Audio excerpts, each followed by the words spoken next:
Good morning class मैंने chapter 4 आपका business study में स्टार्ट हो चुका है, बिज़नेस सर्विस।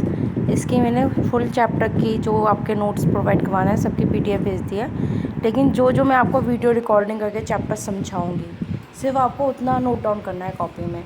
अगर मुझे लगेगा तो मैं कुछ चीज़ें लेस भी करवा सकती हूँ, और अगर वो लगेगा तो पूरा चैप्टर भी हो सकता है। ऐसे एक साथ सारी पीडीएफ मत नोट डाउन करके बैठ जाना। जितना पहले आप यूट्यूब पे वीडियो वॉच करिए, जितना चैप्टर क्लियर हो जाए उसके बाद आप जो टॉपिक क्लियर कर रहे हैं वीडियो में वो नोट डाउन करिए कॉपी में। ऐसे स्टार्ट करते हैं। बिज़नेस सर्विस का मीनिंग क्या होता है, बिज़नेस सर्विस क्या होती है। आपको पता है, बिज़नेस मैंने आपको अच्छे से क्लियर कर रखा है बिज़नेस क्या है। अब बिज़नेस सर्विस जो हम सर्विस प्रोवाइड करवाते हैं, जैसे बैंकिंग हो गई, इंश्योरेंस हो गई, ट्रांसपोर्ट सर्विस हो गई, एडवर्टीज़मेंट, कम्युनिकेशन, टेलीकम्युनिकेशन सर्विस हो गई, तो ये सारी आपके एक तरीके से बिज़नेस सर्विस हैं। अब इसकी नेचर्स की अगर हम बात करें बिज़नेस सर्विस के, तो इंटेंजिबल नेचर की होती है, इनकन्सिस्टेंट नेचर की होती है, इनसेपरेबिलिटी नेचर की होती है, स्टॉक लॉस, इन्वॉल्वमेंट, ये सारे इसके नेचर होते हैं। मतलब जो बिज़नेस सर्विस है वो उसे हम कभी टच नहीं कर सकते, सिर्फ हम उसे फील करते हैं। जैसे ट्रांसपोर्ट है, हम जाते हैं एक जगह से दूसरी जगह, या फिर हम कॉल करते हैं, कम्युनिकेशन करते हैं किसी से, तो उसे हम अपना एक बेनिफिट के लिए यूज़ कर सकते हैं। जैसे ट्रीटमेंट हुआ डॉक्टर का, या टीचर टीचिंग प्रोवाइड करवा रहा है, तो फिर एक तरीके से कि आप उसे उसके फ़ायदे ले सकते हो, बेनिफिट ले सकते हो। इंटेंजिबिलिटी है। सेकंड है आपका inconsistency. Different customer have different demand and expectation. जैसे मोबाइल सर्विस की हम बात कर लेते हैं, तो सबकी अलग अलग डिमांड होती है मोबाइल में। कोई मोबाइल सोशल साइट के लिए ज़्यादा यूज़ करता है, कोई मोबाइल सिर्फ वर्क के लिए ज़्यादा यूज़ करता है, इसकी स्टडी मटेरियल ज़्यादा सर्च करता है। तो ये सबकी अपनी अपनी एक कंसिस्टेंसी होती है, उसके अकॉर्डिंग ही कोई सर्विस के लिए अपने लिए बेनिफिट लेता है। थर्ड पॉइंट है इनसेपरेबिलिटी। प्रोडक्शन एंड कंजम्पशन आपने अपने बिजनेस में करी, जैसे कि अब अपने क्लर्क को रिप्लेस करा, कस्टमर से आप रिप्लेस कर सकते हो, ठीक है। जैसे एटीएम में replace clerk but presence of customer is must.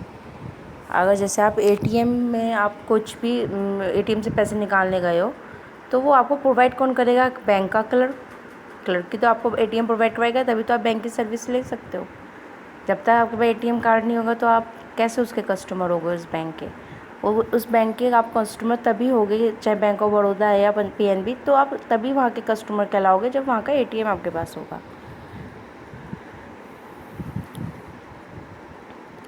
Stock loss. Service can't be stored for future use और perform earlier to be consume.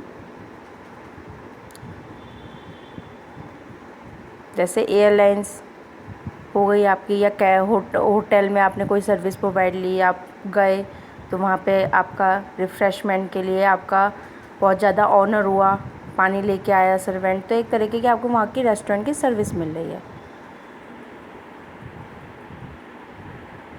Service को आप कभी भी स्टोर नहीं कर सकते, वो उसकी परफॉर्मेंस फ्यूचर में भी चलती रहेगी, कंटिन्यू बेसिस होगा। इन्वॉल्वमेंट, पार्टिसिपेशन जो होगा कस्टमर का सर्विस में, डिलीवरी इज़ अ मस्ट,